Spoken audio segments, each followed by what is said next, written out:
Bonjour tout le monde, dans mon top 10 de jeux personnels. Tout le monde va le dire si vous écoutez les autres top 10 des autres personnes d'Etu Game. C'est pas le top 10 des meilleurs jeux au monde, c'est le top 10 de mes jeux préférés à moi. Puis là, plus que je le dis, moins je suis sûr dans mon top. Mon numéro 10! Magic Maze. Il pouvait pas être dans mon top 10 de jeux préférés pour deux raisons. C'est un jeu, premièrement, que j'ai beaucoup joué de fond en comble, que j'aime beaucoup et que j'ai référé à beaucoup de gens. Donc, j'ai dit à beaucoup de gens, joue à ça, c'est vraiment cool. En boutique, je l'ai vendu énormément parce que c'est un jeu coopératif de rapidité. Donc, ça vient un petit peu prendre la place dans mon top d'autres jeux de rapidité qu'il y aurait pu avoir par le passé parce que j'ai vraiment découvert et je me suis mis à triper sur l'aspect coop dans les jeux de rapidité. Donc, il n'y a plus l'effet de « OK, c'est juste toi qui gagne tout le temps » ou « c'est juste cette personne-là quand tu joues contre cette personne-là, c'est tout le temps elle qui gagne. Ici, on gagne ou on perd ensemble. Donc, c'est vraiment trippant. On se promène sur ce plateau-là qui est évolutif. Donc, c'est vraiment un jeu de son temps. Pour toutes ces raisons-là, Magic Maze, mon numéro 10. Mon numéro 9, Champ d'honneur, War Chest. Il a aussi failli pas être dans mon top parce qu'il y avait beaucoup de jeux à mettre. Mais il vient de toucher des cordes sensibles dans mon cœur, ce jeu-là. J'y ai joué beaucoup, j'ai vraiment aimé. J'ai pas l'impression d'avoir fait encore le tour de ce que peut offrir ce jeu-là. C'est un jeu abstrait de 2 à 4, je crois. J'ai juste joué à 2. C'est un jeu que j'aime beaucoup, puis ça représente beaucoup quel genre de joueur je suis aujourd'hui. J'aime ça les jeux éclatés, j'aime ça les jeux surprenants, j'aime les jeux qui jouent à deux parce que je joue principalement à deux dans ma vie avec ma copine. Donc, pour toutes ces raisons, Champ d'honneur, vraiment cool au niveau... C'est enlevant, chaque partie est super différente. Je veux pas vous en dire plus, on en a déjà fait des mini-critiques, mais ça, c'est un jeu que je pouvais pas passer à côté. Numéro 8. Castles of Burgundy.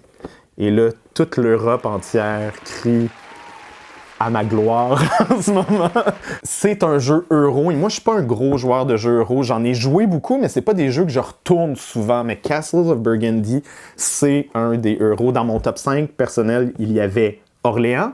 Mais Orléans, j'y ai pas rejoué depuis mon top 5 personnel il y a 3 ans. Donc, ce qui a pris vraiment sa place sur ma table et dans mon cœur, c'est Castles of Burgundy. C'est un super jeu euro où est-ce qu'on va faire notre village. Et dans le fond, ce qui est vraiment cool, c'est que c'est un jeu... Il y a une part de hasard. Donc, tu lances des dés, mais il y a des modificateurs de dés. Donc, des trucs que tu vas investir pour changer le chiffre sur le dé. Puis après ça, tu vas investir tes dés pour avoir des tuiles que tu vas venir placer sur ton plateau. Fait que c'est très individualiste comme jeu. Donc, c'est vraiment moi, je fais mon affaire, mais tu as un petit peu d'impact sur les autres personnes. C'est fuck top. Vraiment cool. Toutes les mécaniques dans ce jeu-là, c'est probablement ce qui se rapproche le plus d'un jeu parfait dans mon top, je crois, parce que ça fait des dizaines et des dizaines et des dizaines de games que j'y joue et je me tanne pas. Numéro 7, maintenant, je vais... Les gens vont être fâchés, je pense. Numéro 7, j'ai mis Donjons et Dragons. Donjons et Dragons, c'est pas un jeu de société. Donjons et Dragons, c'est un jeu de rôle. Mais, si j'écoute dans mon cœur, le jeu que j'ai le plus consommé, joué, vu, vécu dans les 5 dernières années, c'est D&D. Parce qu'on en filme énormément, parce que c'est incroyable comme jeu, c'est vraiment cool. Et c'est surtout le grand-papa de tous les jeux que j'aime aujourd'hui. Donc, tous les dungeon crawlers, jeux vidéo, jeux de société. Magic Maze n'existerait pas sans D&D, c'est sûr et certain. Parce que c'est weird un peu des personnes qui se promènent dans un supermarché comme ça. Mais là, il y a vraiment... si vous avez jamais joué à D&D, j'espère que ce petit hint-là va faire que vous allez vous y intéresser, puis c'est pas compliqué, puis c'est trippant, fucked up fou. Fait que, trouvez-vous des amis, puis jouez à D&D, je pense que je pourrais me le faire tatouer, puis je serais pas gêné. Mon numéro 6, je l'ai pas, mais c'est un jeu qui était dans mon top 5 original et qui est encore dans mon cœur très haut. C'est Sherlock Holmes, Détective Conseil. C'est un jeu auquel j'ai joué énormément, que je rejoue encore aujourd'hui, qui est toujours une référence pour moi, que j'apporte au temps des fêtes, que j'ai surtout beaucoup de souvenirs avec ce jeu-là, donc c'est super, j'ai envie de dire nostalgique, mais c'est une nostalgie d'il y a 4 ans, genre, c'est pas une grosse nostalgie, mais c'est vraiment, j'ai beaucoup de souvenirs avec Sherlock Holmes Détective Conseil. Et on a une enquête où est-ce que tout le monde, on va essayer de résoudre ensemble, donc c'est une enquête écrite, et on va se promener de lieu en lieu, pour essayer de déchiffrer tout ça. Une autre des raisons pour lesquelles Sherlock Holmes Détective Conseil est près de mon cœur, c'est que pendant la pandémie, j'ai vu une vidéo avec Stéphane Anctil, un des auteurs de Sherlock Holmes Détective Conseil, qui disait qu'il y avait beaucoup de scénarios qui étaient non édités. Lui, il avait écrit quelques scénarios là, qui étaient chez lui, puis qui étaient dans sa pile de la honte des jeux qui aimeraient ça sortir éventuellement. Fait que je lui ai écrit personnellement, puis j'ai dit « Stéphane, si jamais tu veux que je t'aide pour le sortir, ça va me faire plaisir. C'est un jeu que j'adore, puis j'aime ce que tu fais, puis etc. » Puis je l'ai aidé à designer la carte pour le scénario « Les Scarabées de Lady Meur », qui est pas sorti encore, mais j'ai comme été dans un de mes jeux préférés, fait que je capote un peu. Mon numéro 5, donc qui est encore dans mon top. C'est les 2 jeux que j'ai pas, mais c'est les 2 jeux qui étaient dans mon top original, qu'on a fait il y a 3 ans et qui est encore dans mon top, c'est Hive. Donc, ce qui est drôle aussi, c'est que j'ai réécouté la vidéo, puis je pense que j'avais pas le tatou de Hive quand où je l'avais, ça faisait pas longtemps, puis j'étais gêné de le montrer. Mais j'ai un tatouage d'un jeu de société, puis c'est Hive. Tout ça pour vous dire que c'est un jeu incroyable, c'est un jeu abstrait qui se joue à 2, 1 contre 1. C'est comme les échecs. C'est tout ce que je vais dire sur ce jeu-là. Mon numéro 4, je parle bien sûr de Seven Wonders Duel. Encore une fois, un jeu qui se joue à 2, donc ça correspond vraiment à mon genre de truc.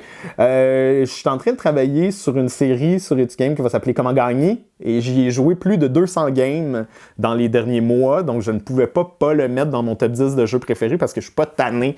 J'ai envie de rejouer à ce jeu-là, j'y rejouerai n'importe quand, c'est un super beau jeu.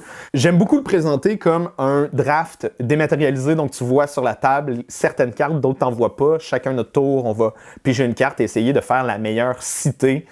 Man, ce jeu-là, il y a les coins usés, puis c'est pas pour rien. Là. On l'a sorti souvent. Je l'ai sorti avec mes amis, avec ma blonde, avec ma famille. Yo, Seven Wonders Duel, jouer à ça. Jouer à l'application aussi, c'est le fun. Tu peux faire plus de games, c'est moins long. Fait que... Là, on rentre dans le crunchy. C'est mon top 3. Ça veut dire qu'il n'y a aucun jeu que je vous ai présenté à date qui compte vraiment. C'est vraiment ces 3-là. Là. Si genre t'avais à écrire sur ma pierre tombale les 3 jeux préférés. Non, mais c'est pas vrai. C'est tough. C'est tough faire un top 10. Fait que c'est tough de faire un top 3, mais je vais quand même vous montrer The Mind, un autre jeu que j'ai joué énormément, qui se joue... ben ça, c'est cool parce qu'il se joue de 2 à... C'est écrit 4, mais je pense qu'à chaque fois qu'on le présente, on dit de 2 à 50. Là. On a déjà joué à beaucoup de personnes dans des bars. Autour des tables, on se fait un petit The Mind en 2 games. C'est vraiment un jeu... il y aurait... The Mind va surclasser dans mon cœur beaucoup de jeux de ce format-là. Il y en a beaucoup qui auraient pu être dans mon top. Genre Stupide Vautour, genre The Game aussi est excellent. Je veux dire, c'est tous des jeux qui auraient pu être dans mon top, mais The Mind, selon moi, est le meilleur. Surtout pour l'anecdote de mon beau-père, qui joue à rien, jamais focal. À chaque fois qu'on joue à un jeu, il est pas là. Mais j'ai réussi à le faire jouer à The Mind et il a aimé ça. Pas sûr que tu as compris, mais il a aimé ça. Fac, juste pour ça, The Mind, il faut que vous l'ayez dans votre poche arrière en tout temps. Numéro 2, Cryptid. Cryptid, c'était notre numéro 1 jeu préféré de 2019, qui est en fait un jeu de 2018. Je ne peux pas le dire à personne. Cryptid, c'est un jeu de déduction qui est un type de jeu qui, moi, me frustre profondément. Donc, j'aime pas Clue, j'aime pas ces jeux-là qu'il faut qu'il y ait quelque chose qu'on trouve en gang, parce que je suis moins bon que les autres personnes, puis j'ai tout le temps l'impression de me faire battre de peu, et qu'un ordinateur aurait pu faire une meilleure job que moi, ce que je n'ai jamais vécu avec Cryptid, parce que il y a tellement de non-dits, puis il y a tellement d'essayer de guesser ce que la personne essaye, puis tu peux triple-checker tes affaires tout le temps en testant des personnes. C'est vraiment le fun. Puis la partie est juste assez courte pour faire une autre petite game de cryptide. Et mon numéro 1, attention, j'ai dit mon top 10 à ma blonde, puis elle était pas d'accord. Mais je vais vous le dire pareil. Unlock. Pas particulièrement cette boîte-là, juste Unlock en général. Mais, ouais, peut-être particulièrement cette boîte-là parce que ça, je pense que je l'ai joué avec Raph. On l'a joué ensemble. Ça, je l'ai joué avec mon frère qui est au Japon en ce moment. Puis ça, je l'ai joué avec mon meilleur ami puis ma blonde. Fait que ça encapsule pas mal bien ce que je feel par rapport à Unlock. C'est beaucoup de nostalgie, c'est beaucoup de beaux souvenirs, puis c'est surtout beaucoup de genre, à chaque fois qu'il y en a un qui sort, je veux tous les faire le plus vite possible parce que je trippe. J'ai même aimé dernièrement les refaire. Fait que j'ai repassé dans les vieilles boîtes que je me souvenais moins, puis j'ai eu beaucoup de plaisir à les analyser. Bref, j'ai vraiment une relation particulière avec Unlock. Unlock, c'est une mécanique assise, tu sais, genre c'est comme on sait quand on ouvre une boîte d'Unlock qu'est-ce qu'il va y avoir, mais il y a tout le temps quelque chose de nouveau quand même, et il y a tout le temps un beau travail d'édition. J'ai l'impression que Space Cowboys se sont jamais arrêtés à faire comme bon, ben notre jeu fonctionne, on va refaire ça pendant 30 fois. À chaque fois, ils redonnent de l'amour. Puis je pense que c'est ce qui fait la particularité d'Unlock.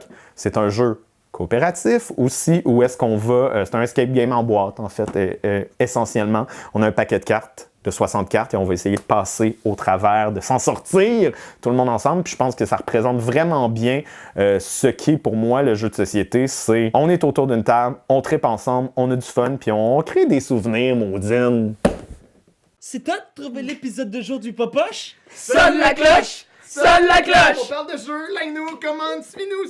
Ouais. Sonne la cloche! Sonne la cloche! Partage à tes amis, partage à ta mamie, ouais. Sonne la cloche! Sonne la cloche! Commente en wave, fais le mon kiki! Sonne la cloche! Sonne la cloche! Sonne la cloche comme quand Jésus a sonné à la porte pour aller souper chez Zachée.